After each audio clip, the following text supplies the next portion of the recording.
नहीं नहीं, आपके अंदर में भी विवेक होनी चाहिए कि मानने योग्य जो बात है, कल्याणकारी बात जो है उसको हम मानेंगे, जो गलत है उसको नहीं मान सकते हैं।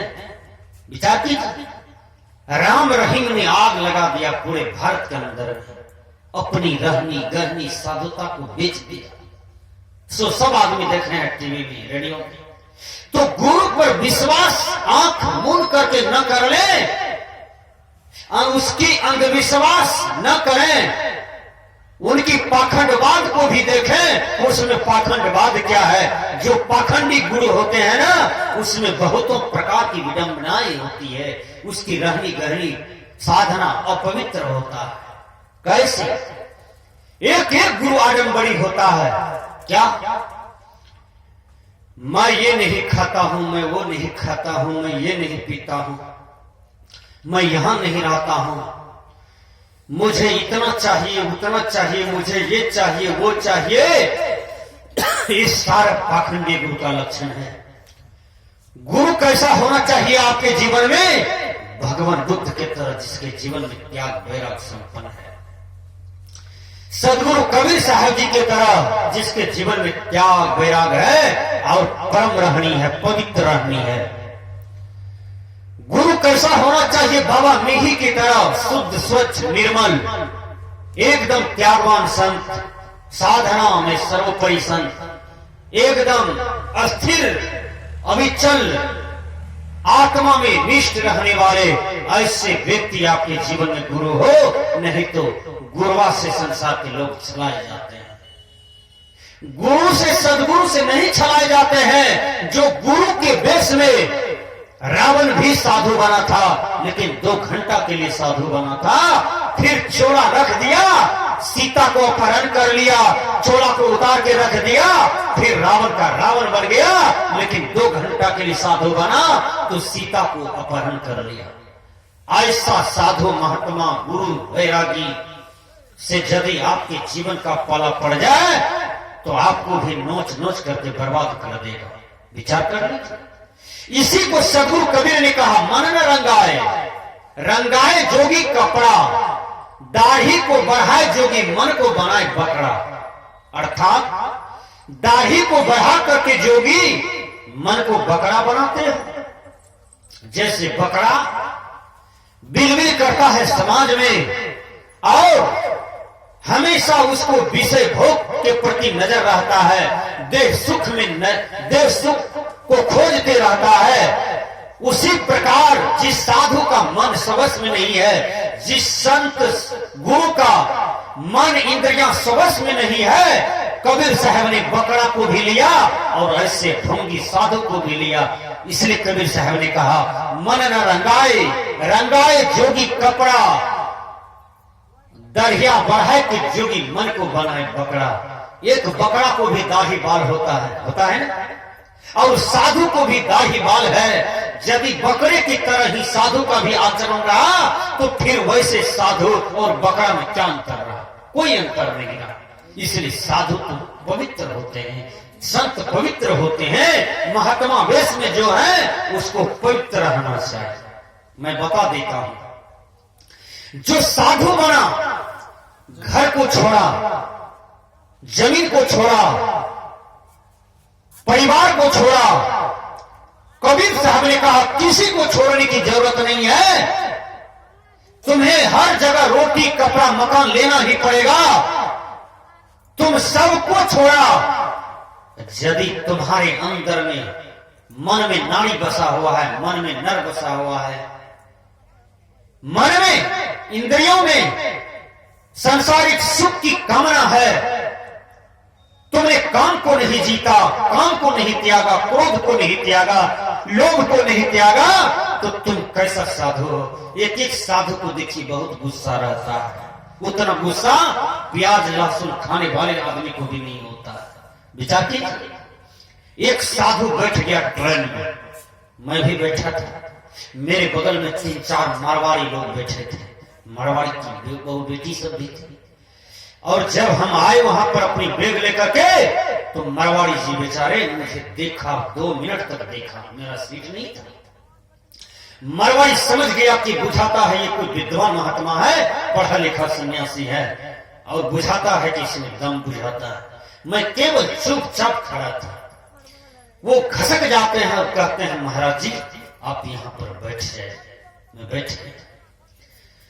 गाड़ी में भीड़ थी और एक दो महात्मा आए। किसी के मुंह में सिगरेट है, किसी के हाथ में गाजा है, किसी के हाथ में खैनी का रेख है, किसी का कपड़ा महकता है, किसी का गठरी महकता है।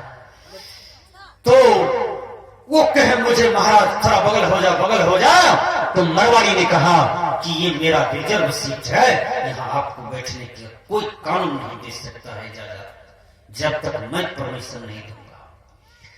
उसने कहा कि आप लोग नहीं बैठिए यहाँ पर, क्योंकि आप लोग एक दूसरे ढंग की बुझाते हैं। तो संजोग से वहां की बगल में वो बैठ गए और बगल में बैठे तो खैनी निकाला, चूना निकाला और खैनी चूना को लटा कर ऐसी ताल मारा कि हम लोग को नाक में छिकनी आ गई। सब आदमी छिकने लगे। मरवाड़ी कहते हैं कि मेरे भैया मैं टीटी को बुला कर अभी तुम्हें रोग से निकलवाता हूं।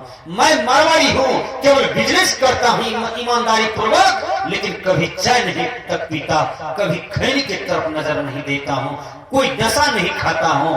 आप लोग साधु के वेश में हो और खैनी खाते हो, शर्म नहीं आता है? तुमने काम को नहीं त्यागा, क्रोध को नहीं त्यागा, लोभ को नहीं त्यागा, तो तुम कैसा साधु हो जो घर गृहस्थी में रह करके काम क्रोध लोभ को त्याग दिया? वो जनक जैसा साधु है। विचार कीजिए, जनक जैसा साधु है।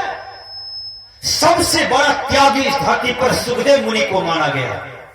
ठीक से सुनिए, सुखदेव मुनि गर्भ त्यागी साधु माना जाता है।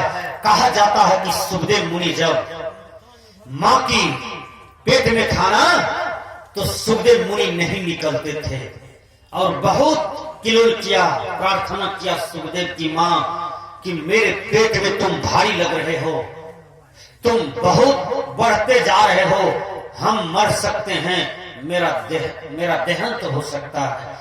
इसलिए भगवान से अर्जी किया सुखदेव की मां।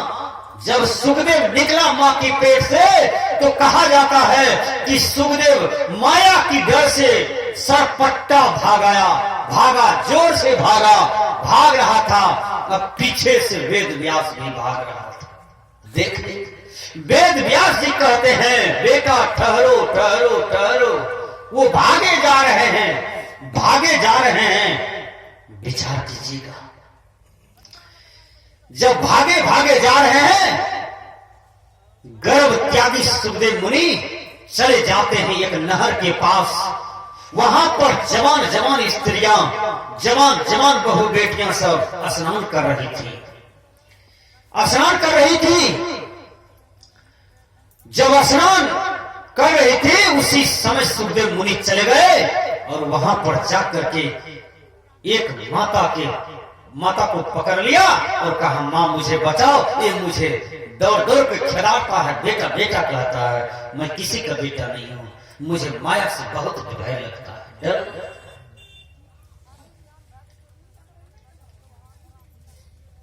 सुखदेव मुनि को जो देखा तो सारी स्त्रियां उस समय नग्न थी, कोई देह पर कपड़ा नहीं लिया। जब वेद व्यास जी चले आए सामने में, तो सभी अपने अपने कपड़े को ढक लिया। विचार कीजिए, सब कोई अपने अपने कपड़ा को ढक लिया, देह को ढक लिया। और वेद व्यास जी लज्जा में पड़ जाते हैं कि मैं 99 वर्ष का बूढ़ा हूं, मुझे तो दिखाई भी नहीं पड़ता है ये स्त्रियां, और मेरे आते ही देह पर ये लोग कपड़ा ढक लिया। बोलिए, ये सुखदेव मुनि ये कितना बड़ा है, कितना इसका इंद्रियां ठोस है। आंख नाक कान देखने वाला, स्पर्श करने वाला, जानने वाला, सब चीज इसका ठोस है। इनको देख करके स्त्रियां साड़ी नहीं लिया देह पर, और मुझे आते ही सब साड़ी ले लिया देह पर। क्यों? क्योंकि सुखदेव मुनि को संसार विलास भोग का ज्ञान नहीं था। इसलिए स्त्रियों को देखने से उसको कुछ भी फर्क नहीं पड़ता। लेकिन वेद व्यास को तो भोग का ज्ञान था ना। इसलिए स्त्रियों को देखने से उसका नैतिक पतन हो सकता था, इसलिए देह पर कपड़ा ले लिया।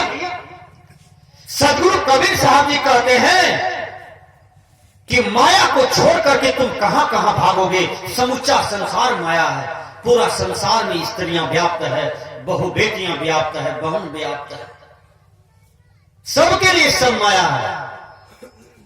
केवल माया नारी नहीं होती है, नर के लिए नारी माया है तो नारी के लिए नर भी माया है, स्त्री के लिए पुरुष भी माया है तो पुरुष के लिए स्त्री भी माया है, दोनों के लिए माया है। कबीर साहब ने कहा मूस बिलाई एक संग कहीं कैसे रही जाए, अचरज देखो एक हो संग तो हस्ती सिंह ही खाए। मूस बिलाई यदि एक जगह हो जाए तो बिल्ली क्या कहेगा, मैं कंठी लिया हूं, तुमको नहीं खाऊंगा, मैं वैष्णव हूं, मैं गुरु का चेला हूं, बिल्ली कहेगा कभी? मूस बिलाई एक संग कहू कैसे रही जाए, अचरज देखो एक हो संग तो हस्ती सिंह ही खाए। इसी को माया कहते हैं। जिनका मन वश में नहीं है, इंद्रियां वश में नहीं है, वो ब्रह्मचर्य का भी पालन नहीं कर सकेगा। विचार कीजिए, ब्रह्मचर्य का पालन करना संसार में सबसे बड़ा काम है, करना चाहिए। जो गृहस्थ आश्रम में है, तीन बच्चा 2 बच्चा के बाद पति पत्नी को ब्रह्मचर्य का पालन करना चाहिए और ब्रह्मचर्य पालन करके संयम का जीवन जी करके शरीर का त्याग करना चाहिए। ऐसा शास्त्र बताते हैं, ऐसा संत महात्मा बताते हैं, मैं नहीं बताता हूं, संत लोग बताते हैं। देखिए कुत्ता और कुतिया है, 10 महीना ब्रह्मचर्य का पालन करता है, ठीक से सुनिए, ज्ञान की बात है, और 2 महीना भोग का जीवन जीता है, केवल 2 महीना, आश्विन और कार्तिक।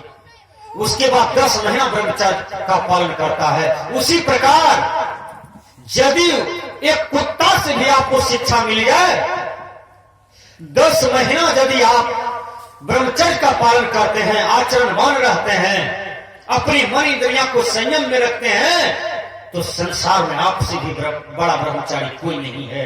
ये गृहस्थ आश्रम में यदि कोई ब्रह्मचर्य का पालन करता है तो वो स्वामी विवेकानंद के योग हो सकता है, वो भीष्म पितामह के योग हो सकता है, वो इंद्रमती खेमसरी के तरह योग हो सकती है। इसलिए ब्रह्मचर्य का पालन दुनिया में सबसे बड़ा संयम होता है, पालन करना चाहिए। ज्यादा भोग मार्ग में गिरोगे तो संत महात्मा ने कहा कि जो ज्यादा भोग करता है, जो ज्यादा विलास में दौड़ता है, जो ज्यादा मन इंद्रियों के साथ गमन करता है, उसका आयु कमजोर हो जाता है, शरीर कमजोर हो जाता है, स्मरण कमजोर हो जाता है और वह शरीर में रोग भी बहुत जल्दी चला आता है।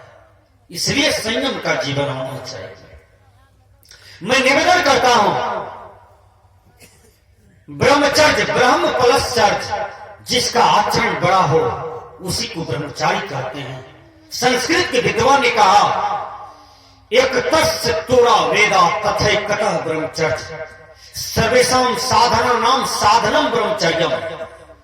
सभी साधनों में ब्रह्मचर्य साधन जो है श्रेष्ठ है, उसका पालन करने से आपके शरीर में बल रहेगा। एक तस्य तोड़ा ब्रह्मचर्य तथैकतः, एक तरफ वेद को रखा जाए, एक तरफ ब्रह्मचर्य की शक्ति को रखा जाए तो वेद हल्का पड़ जाता है और ब्रह्मचर्य का पलड़ा भारी पड़ जाता है। विचारक सुकरात से एक आदमी पूछता है, महाराज जी मैं तो गृहस्थ आश्रम में रहता हूं, मुझे थोड़ा सा जीने की कला बता दो। मैं मन इंद्रियों के साथ विचरण करने वाला हूं और मैं बहुत परेशान रहता हूं, मेरा मन इंद्रियां स्वश में नहीं रहता महाराज जी। तो उसने क्या कहा, सुकरात ने क्या कहा, ध्यान दीजिए। सुकरात ने कहा कि तुम पति पत्नी हो, तुम पति पत्नी एक होकर के जीवन जीते हो ना, तो एक होकर के संयम का संकल्प भी लो। संयम बहुत बड़ा चीज है, सावधानी बहुत बड़ा चीज है। सावधानी गई, दुर्घटना घटी, संयम गया, शरीर में रोग आया। संयम खलु जीवनम, संयम ही जीवन होता है। जिसके जीवन में संयम है उसका तेज छटकता है, उसका ज्ञान विद्या स्मरण सब कुछ छटकता है। बजरंग बली ने कहा, आपन तेज समारहु आपे, तीन लोग हाँकते कांपे। कहा जो अपना तेज को संभाल लेता है, ब्रह्मचर्य को संभाल लेता है, अपनी रहनी गहरी को संभाल लेता है, तीनों लोग हाँकते कांपे। कहा उनसे तीनों लोग कांपता है। विचार कीजिए। तो मैंने कहा कि साधु को काम क्रोध लोभ जीत लेना चाहिए। बहुत सुंदर कथा है, आप कथा सुनेंगे तो आपको हंसी भी आएगी। एक धोबिया कपड़ा खींचता था पाट पर। सब दिन नदी के किनारे पाट था, उसी पाट पर जाकर के धोबिया कपड़ा खींचता था। एक महात्मा चला जाता है। धोबिया जब तक में आता तो एक महात्मा चला गया, वहां पर पाट पर बैठ करके बाल्टीन बाल्टीन पानी लेता था और खूब स्नान करता था मजा से। महात्मा 1 घंटा से स्नान कर रहा था। धोबिया कपड़ा लेकर के आ गया। धोबिया कहते हैं, महात्मा जी दिन के 10 बजने जा रहा है, यदि मैं कपड़ा नहीं खींचूंगा तो मेरी मजदूरी चली जाएगी, और जिसने मुझे कपड़ा दिया है खींचने के लिए तो वो अलग बिगड़ेंगे, वो अलग बोलेंगे। महात्मा जी आप मेरे पाट को छोड़ दीजिए और आप मुझे काम करने के लिए दीजिए। महात्मा को बगल में डंडा था, कमंडल था। महात्मा 1 नंबर क्रोधी था, 1 नंबर गुस्सालू टाइप का था। फिर महात्मा स्नान करने लगे। देख लिया, सुन लिया, कुछ नहीं बोले। विचार कीजिए। देख लिया, सुन लिया, महात्मा कुछ नहीं बोले, स्नान करने में मस्त रहा। 11 दिन जब बच गया तो धोबिया कहते हैं, महात्मा जी मैं आपको प्रणाम करके कहता हूं, आप मेरा पाट को छोड़िए, हम कपड़ा खींचेंगे, कपड़ा सुखाएंगे, हमें देरी लगेगा, आप अलग से स्नान कर लीजिए। महात्मा जी मुझे मेरा पाट है, मैंने पाट को बनाया है, मैं कपड़ा खींचता हूं, सब दिन यहां पर खींचता हूं, मेरा अधिकार भी है, मेरा समय लॉस होते जा रहा है। महात्मा जी आप मेरी जगह को छोड़िए। वो कहते हैं कि कौन सी जगह छोड़िए? नहीं छोड़ेंगे, तुम्हारा बाप का जगह है, तुम्हारा दादा का जगह है। एक एक महात्मा को बोलने का ढंग नहीं होता है। ऐसे महात्मा को कबीर साहब ने कहा, साधु भया तो क्या भया, बोले नहीं विचार, हाथे पराई आत्मा जीव बांधे तलवार। साधु हुआ तो क्या हुआ, कपड़ा पहन लिया तो क्या हुआ, बोलने की कला नहीं है, व्यवहार नहीं जानता है, किनके साथ क्या बोलना चाहिए, ये ढंग तो साधु को होना चाहिए, ये ढंग तो पहले संत में होना चाहिए, और तब संत का अनुसरण पूरा दुनिया के लोग करते हैं। कि साधु का जो रहनी गहनी है उसका अनुसरण पूरा दुनिया करते हैं। कबीर साहब ने एक जगह कहा है, संतन की बोली बानी रहनी अपार हो, रहनी अपार हो। साहेब कबीर यह कहरा गावे, काया में करतार हो, बिना रेखवैया नैया कैसे लागे पार हो, बिना रेखवैया नैया। धोबिया कहते हैं, मैं हाथ जोड़ करके कहता हूं, अब 12 बज गया, अब नहीं मानूंगा। देखिए धोबिया 3 बार हाथ जोड़ करके महात्मा को कहता है कि मेरा पाट छोड़िए, मैं कपड़ा खींचूंगा, मेरा समय लॉस होते जा रहा है। महात्मा कहते हैं, तेरा बाप बनाया, तेरा दादा बनाया है, तेरा दादा का जगह है। धोबिया सह लेता है। धोबिया चुप रहा, कुछ नहीं बोले, और महात्मा जी गुस्सा में आकर के धोबिया को 2 मुक्का मार दिया पीठ पर। धोबिया बेचारा सभी कसरत करता था, है, एकदम वीरेंद्र बाव की तरह लंबा तगड़ा मस्त सीना वाला था। धोबिया क्या किया, महात्मा जी ने 2 मुक्का मारा पीठ पर धोबिया को। धोबिया क्या किया, उठा के बाजार दिया बाबा जी को। 2 मुक्का दे रहा है, 2 मुक्का दे रहा है। और लक्ष्मी जी सरस्वती जी कहते हैं कि हे भगवान विष्णु, लक्ष्मी जी कहते हैं हे भगवान विष्णु, ये क्या हो रहा है, आपके भक्त को मार रहा है एक धोबिया। तो विष्णु भगवान कहते हैं कि महात्मा से अच्छा धोबिया है। धोबिया समझता है, बुझता है। 3 बार प्रणाम भी किया, लेकिन ये नहीं माना। और ये महात्मा होकर के यदि क्रोध को नहीं जीत पाया तो ये महात्मा क्यों बना। और क्रोध जो अंदर में आग बबूला, अपने अंदर में आग लगा के रखा है क्रोध को, उसी का परिणाम आज मैं दे रहा हूं धोबिया के द्वारा, ताकि समझे कि मुझ में क्रोध है और क्रोध को जीतना चाहिए। इतना मार मारा धोबिया कि उस दिन से महात्मा जी को पता चला कि गुस्सा में नहीं रहना चाहिए, संत को कभी क्रोध में नहीं रहना चाहिए। और संसार के लोग इनसे क्या अनुसरण लेंगे।